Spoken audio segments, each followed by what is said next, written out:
A quote which atheists frequently cite is the one from Epicurus, which goes, "Is God willing to prevent evil but not able? Then he is not omnipotent. Is he able but not willing? Then he is malevolent. Is he both able and willing? Then whence cometh evil? Is he neither able nor willing? Then why call him God?" These questions show how there is an apparent contradiction between the existence of suffering and the existence of God. Here's William Lane Craig's attempt to answer these questions. We need to understand what the atheist is claiming here. Is he arguing that God and suffering are logically incompatible with each other? If he is, then he needs to show that there's some sort of implicit contradiction there, because there's no explicit contradiction.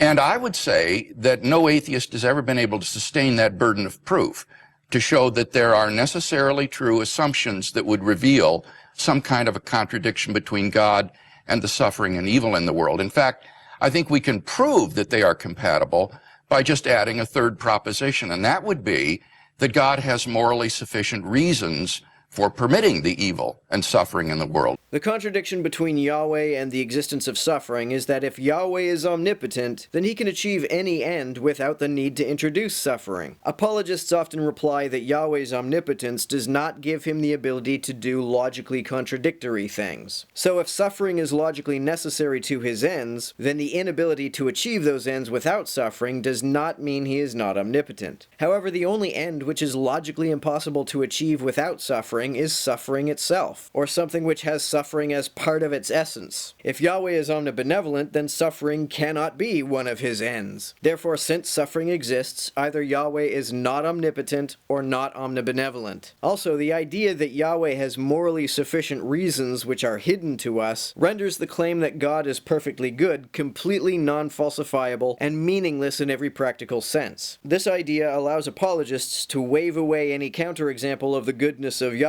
by saying he works in mysterious ways, or who are you to question an all-knowing God? It's not an explanation for why Yahweh allows suffering, it's a cop-out.